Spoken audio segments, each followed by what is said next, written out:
Hey everyone. Before we start today's episode, we wanted to take a moment and address the June 24th, 2022 Supreme Court decision to overturn Roe versus Wade. This decision has stripped away the rights to have safe and legal abortions, and it's something that we are very passionate about. Yes, everyone should have the freedom to decide what's best for themselves and for their family, and that includes when is the time to end a pregnancy. This decision has dire consequences for individual health and safety, and it could have very harsh repercussions for other landmark decisions. Restricting access to comprehensive reproductive care, including abortion, threatens the health and independence of all Americans. We invite you to learn more by visiting choice.crd.co. That's choice.crd.co. And if you're able to support others, please consider donating to the abortion funds. And thanks to Ariel Neisenblatt, the founder of Earbuds Podcast Collective, for starting this movement of podcasters making this announcement at the top of their show. In a time where people are really looking for help and looking for unity and looking to know what to do, this is an amazing movement. We appreciate her initiative to start it in order to show how many of us there are and how important this decision is to us and the importance of coming together to unify over this very important topic. So we encourage you to speak up and take care to spread the word as well.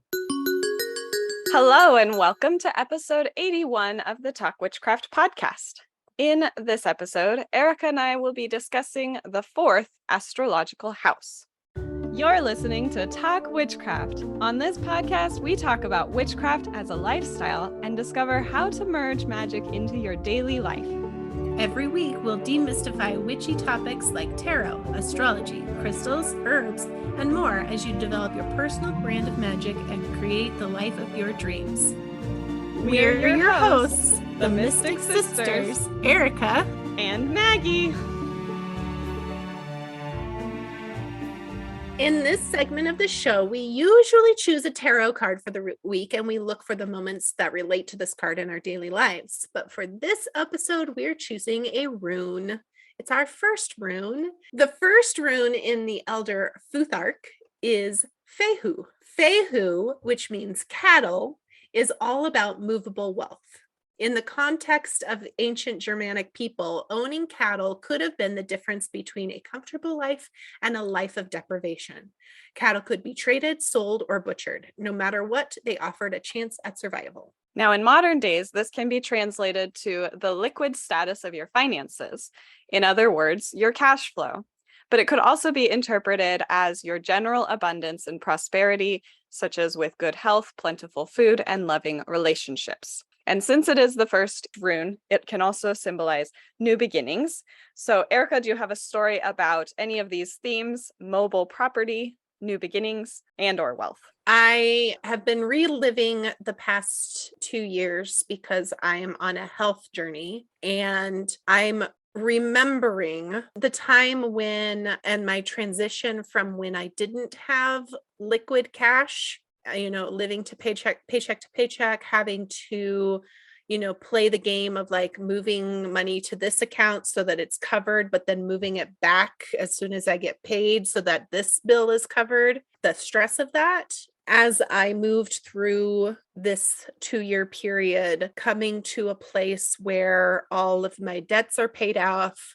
I just got a pretty big raise at my job, and I'm in a place where I don't have to worry about the $0 line in my bank account anymore. And so relaying it back to Fehu, I feel like all of my cattle are hanging out with me instead of being thrown around everywhere. That's a funny visual. I'm not like giving, hey, Joe, take this cattle to pay off my debt, but I'm going to need it back so I can pay off this debt. Yeah, I'm going to need to borrow it again and pay off this debt. Yeah.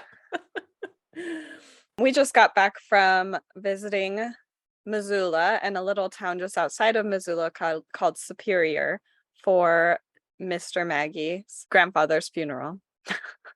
Dana's grandfather's memorial service, I should say. I didn't know him very well. I was obviously there to support him and his family as best as I could and to be there. As I was there, I heard all these stories about him. And as somebody that I didn't know, it was really nice to have that opportunity to get to know somebody even, after death. It made me think a little bit about this cycle of life and death and how things begin again, and how sometimes that death can be an emergence of something new. And that's kind of the new beginnings thing. And it actually did spur both Dana and I to, think about how short life is and what we can do now with our money, with anything that we have, with our property, and just with our choices and where we put our energy, all of that stuff that we feel we have in abundance, what we can do to make life the most meaningful. Because like I said, we have just a short time to be here. And so that's kind of what this rune is making me think of, that there is a cycle and we're at the beginning again. It's good to make choices about how to make the most of those beginning days, those beginning moments. So let's transition to our main topic for this week, which, as I said at the beginning, we're talking about the 4th astrological house. And before we get into that, we want to just share what the astrological houses are for those listeners that don't know, and just so that we're all on the same page, we like to do that. So Erica, can you tell us a little bit about the astrological houses? Yes. So just as there are 12 zodiac signs, there are also 12 astrological houses. And when you look at a horoscope or astrology map, you will see the wheel of the zodiac signs and a wheel of the astrological houses. Right. And if you look at those zodiac signs, as we've talked about in our zodiac episodes, they are fixed to specific dates each year. With the houses, they are fixed to a time of day. And specifically, the edge of the first house is placed on the horizon, and then they kind of circle around so that the end of the 12th house, they circle around the earth in the same wheel, and the end of the 12th house meets up again with the beginning of the first house. And so there's these two wheels around the earth. So each of the 12 houses in astrology represent a different area of our lives, and they set the stage for the actors or the planets to play the roles that were assigned by the zodiac signs. So as I said before, we're beginning our study of the astrological houses on this podcast with the fourth house. And the reason for that is because it is associated with Cancer. And that's kind of our theme for these episodes. We're in Cancer season. We talked about the moon. Now we're talking about the 4th house. So let's talk about the 4th house. When we look at a natal chart, the 4th house is positioned at the bottom part of the chart. So it's your 6 o'clock time. If you're looking at a clock, it's your 6 o'clock. But it goes in reverse. Oh yeah, it does go in reverse. It's an okay analogy, but it's just, yeah. It's a backwards clock. We're going widdershins instead of clockwise. I just like saying widdershins, counterclockwise. Because it's at the bottom of the chart, it means that it's the foundation of our lives. This house is all about our roots and where we came from. It's also about where we build our lives, and it's the source of our strength. The 4th house is where we start from, and it sets the tone for everything that comes after. Yeah, and so this house in astrology is about the home and family.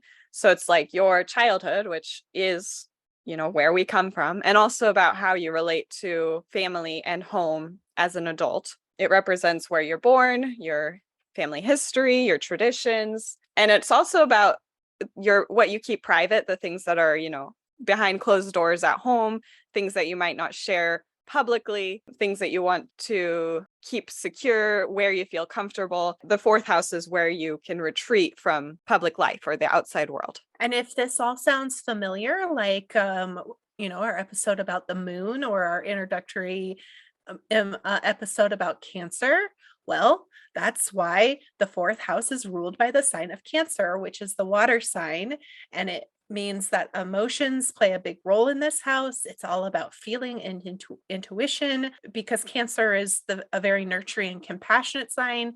This is reflected in the fourth house. We're all tying a nice big bow on the whole Cancer package here. This house is all about taking care of others and creating a warm and supportive home life. So now that you understand what the fourth house is all about, we're going to talk about how the planets in the houses and how the zodiac signs in the houses can influence you on a personal level based on these positions in your natal chart, as well as how you can use this information from day to day when you make choices about the spells and rituals you're doing, or just regular, everyday, mundane tasks that you do in your life. But before we do that, let's talk about our book recommendation for the week. Erica, would you like to tell us about it? Yes, I would. So Maggie got me a book for Christmas. Was it a birthday? Yeah. All Or right. it doesn't matter. I think it was, but no, it was Christmas. It was Christmas. It was Christmas. It was Christmas. Yeah. Maggie got me for Christmas last year Yoga for Witches by Sarah Robinson. What I love about Yoga for Witches is that it uses different yoga postures and positions to help enhance your spell work, your meditation, your whatever you're doing magic wise, to use that movement and holding of those positions to relate back to the spell that you're doing specifically. She gives a lot of step-by-step instructions on how to do it and a lot of examples of kind of what her thought process is and what she's thinking. And it's just a very lovely book. I picked it out because I had seen this. I've read her other book, I think it's called Kitchen Witch or something like that.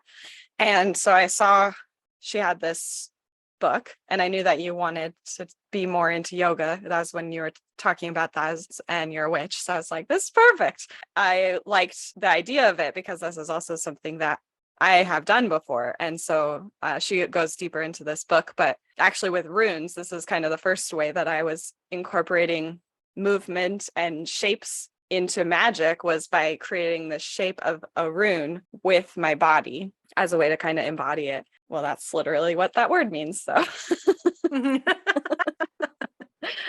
Nice. But yeah, this book goes into it in a lot more detail. It's like a unique concept. I think it's not really, I mean, I know there's a lot of witches who do yoga, but I haven't seen a book exactly like this before. So that's our recommendation. Oh, one thing to mention about it is that it is very femme focused. It uses a lot of woman language. She, her, your body as like a female body. There are ways to adapt the language to suit any and all bodies. If that's triggering or, not something that is interesting to you, then you might want to skip this one. But if you can get past that language, then I think it can be valuable for anybody.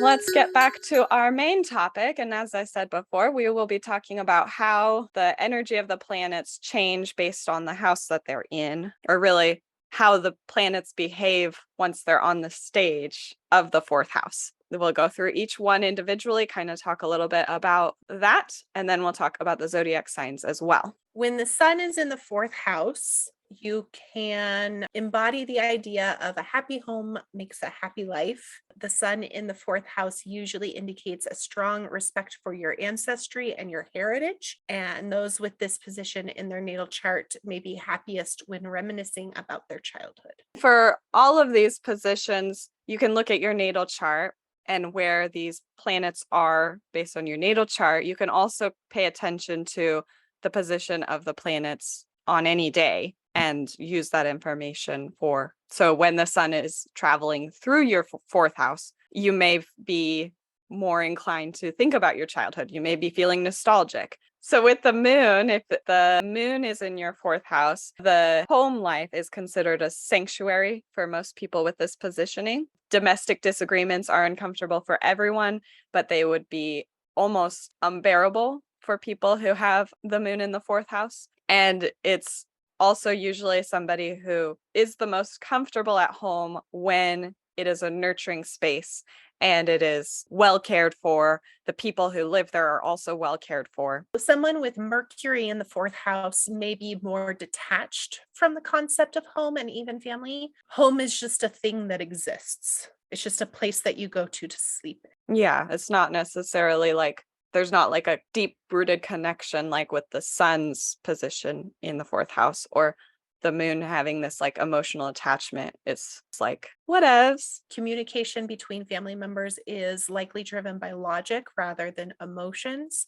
depending on who you have in your family. If you have more logic driven people versus emotional people, there may be some tension and strife in there. And then with Venus, the home being very aesthetically pleasing and beautiful and clean and also comfortable. That's kind of how this manifests for when Venus is in the fourth house. Also, the choices that a person makes in this position are more likely to be motivated by what's best for the family and the home rather than what's best for the individual person, which it contrasted with Mars, which Erica will tell us about.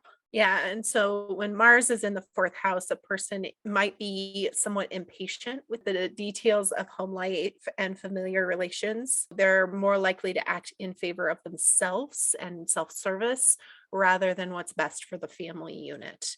And then with Jupiter in the fourth house, the concept of family is expansive, and having a big space and also potentially like a big yard that is your private sanctuary is more important and desirable. And so this is also kind of person who enjoys having family reunions for every single gathering. If you're going out, it's going to be, let's invite the aunts and the uncles and the cousins and all the extended relatives.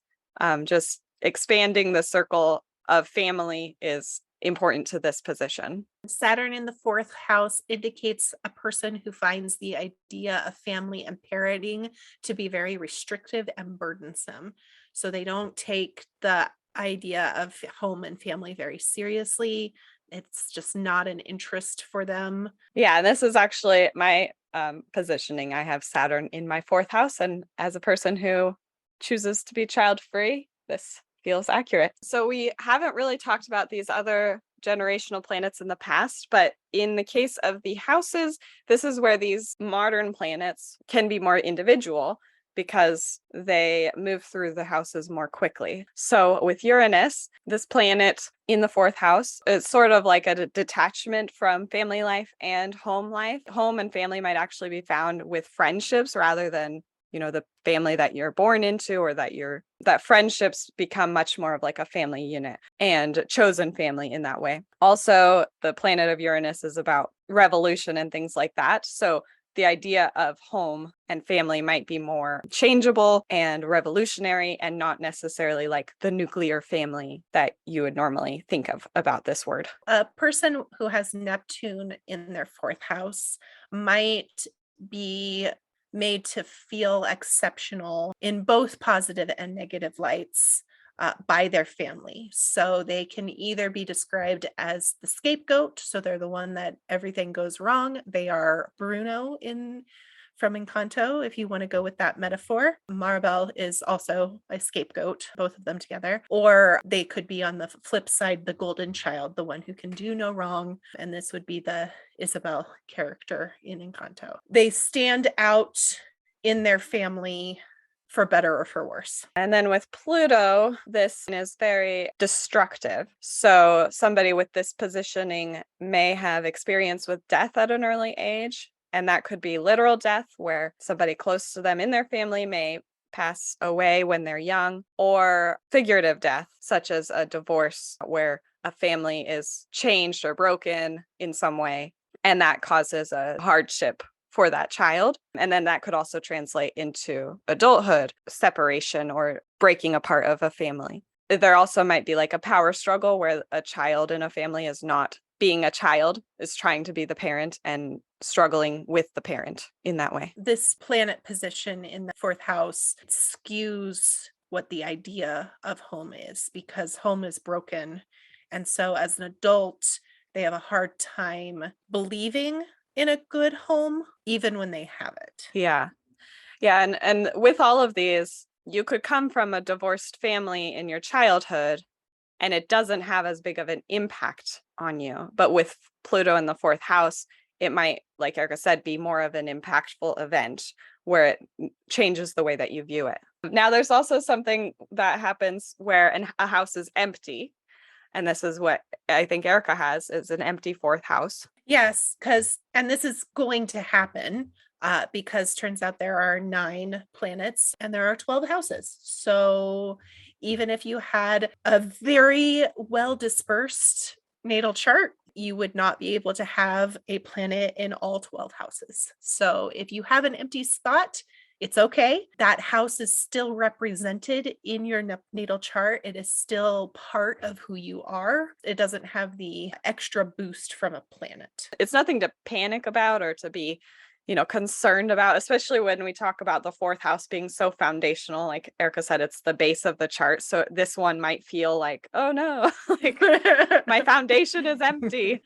But it just means that it's not a major important thing, building a family, or it may be something that you want in life or that you do, but it might not be like the driving factor of how you make choices in your life. Right. And even though there is not a planet in it giving that importance, giving it that boost, you still have a zodiac sign associated to that house. And so we will talk about that right now. And you can determine which house is in which zodiac sign by looking at the beginning edge of the house, because sometimes they overlap into the next sign. So you might have a house that is in both Aries and Taurus. Technically, like it expands across that area, but you look at the first edge of it, and that's how you determine which sign your house is in. And remember, it's the first edge going counterclockwise. So yeah, with this idea that the position of the house in the sign, it's how the house appears in your chart. The ruling planet of the sign, it's almost as if that planet is in that house. So with Aries, it'd be very similar to how we talked about Mars, the ruling planet of Aries. And so again, this is somebody who is more self-serving in their choices about family rather than what's best for the family. Taurus is going to be very similar to Venus appearing in the house. Home is about aesthetic and looking pretty, going to Home Goods and buying all of the matching decor to make your house look beautiful and wonderful. Yeah, and also having the appearance of being a perfect family to the outside, even if that's not the case on the inside, but having that appearance of it. And then with Gemini, it is ruled by Mercury. So this is the sort of detachment from the idea of family, the concept of family, and the way a family communicates might be more logical, or this person might communicate with their family in a more logical way. So for me, the fourth house is in Cancer. So I don't have the planet of the moon in my fourth house, but I can draw on those moon-like qualities for my feelings around the family. Emotional ties to family. I get very uncomfortable when families are arguing, a very empathetic feeling, even now as an adult, when the family that I've created has an argument. I get very anxious and I, twirl my clothes and I want the argument to be over as quickly as possible. Because disagreements, like we said with the moon, it's uncomfortable for everybody, but for this position, it's like disturbing. And then for when the fourth house is in Leo, this is like the sun, the way the sun behaves in the fourth house. And so that's that idea of just a happy home makes for a happy life, really deeply rooted in ancestry and a heritage. Leo is the prideful lion, so they take pride in that deep family tree. Virgo is going to be acting like Mercury, so very similar to Gemini. The differences between Gemini and Virgo as the zodiac signs would show up here as well. Gemini in the fourth house is going to be very communicative, but deliberate in their communication. And Virgo is going to be approaching the family from a logical standpoint of and like practical, like I do family because they help me pay bills. or I do family because it gives me comfort. But everything, the reason for the family has to have a logical reason to go with like it. having children because of the tax benefits rather than Right. Similarly, Libra is ruled by Venus, so it's like with Taurus or with Venus. Taurus is, I would say, more like the comfort and the aesthetic, whereas Libra would be more about that like harmonious family. And that's kind of the focus, is like everything in balance and perfectly pleasing in every way. Scorpio is ruled by Pluto, so it's going to have the Pluto fourth house qualities.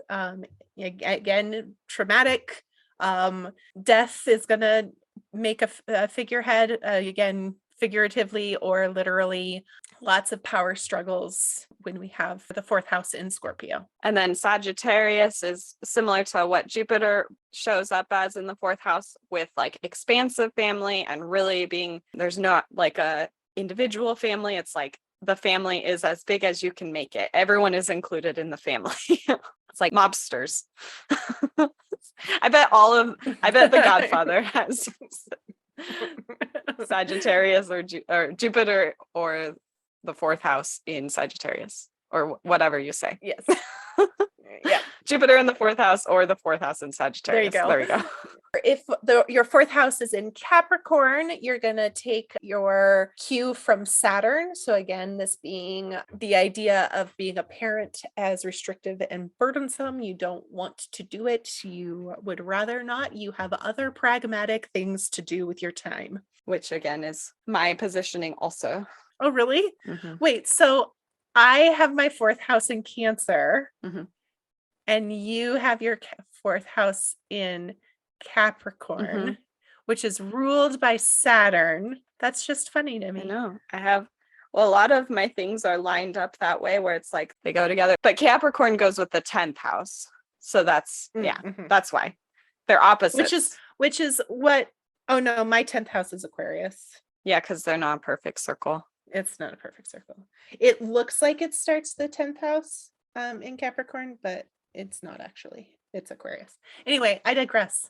And I will talk about Aquarius. So Aquarius is going to be like Uranus. This is the friendsgiving person, found families, and being detached from your childhood family in favor of your found family and your friendships and your adult families that you find. Yeah, and almost making it a revolutionary thing, like it's out of rebellion, because that's what Aquarius is all about. It's the rebel. Right. And then finally, Pisces is ruled by Neptune. So this is the Neptunian fourth house, which is the exceptional child, in one way or another, the one that's blamed for everything, scapegoated, or the one that is put up on a pedestal and can do no wrong. Yeah. So like we said before, if you don't have the planet boost, you can still draw from the energies of those planets based on where the wheels line up for your houses and your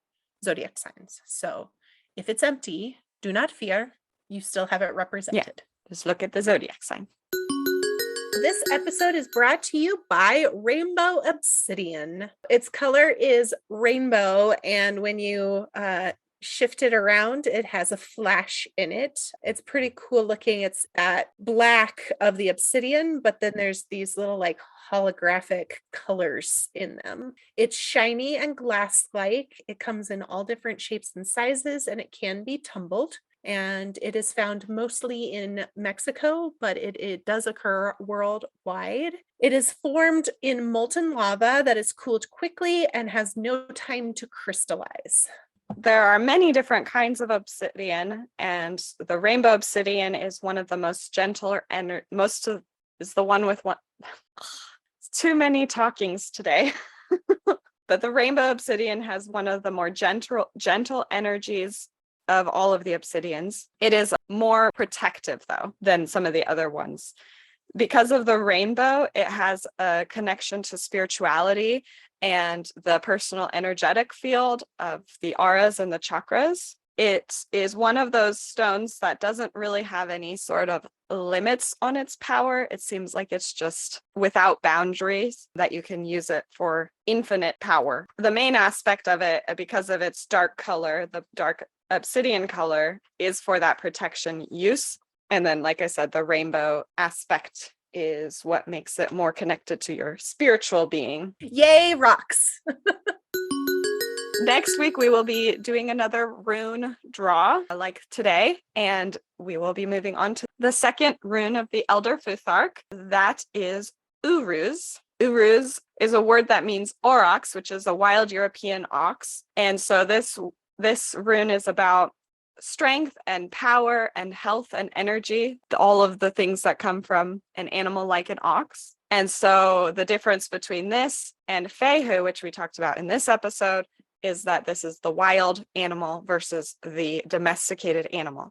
And so we'll get into all of those details next week and look at our life through the lens of this strong and energetic symbol. And if you have a story about Uruz that you would like to share with us, send us a voicemail to welisten@talkwitchcraft.com. You can find out more about this episode by going to mumblesandthings.com/blog/081. Join us next week when we talk about the goddess grouping of Diana, Artemis, and Scotty. So make sure that you are subscribed so that you are notified about each new episode, and help other witches find this show by leaving us a 5-star review wherever you listen to podcasts. You can also find us on Instagram at the new Instagram account at Mumbles Academy for Witches. And if you have any other tips to add, tell us about it in the Talk Witchcraft forum in the Mumbles Academy community. And don't forget to share this episode with your witchy friends and followers. Thanks for listening. Goodbye. Bye.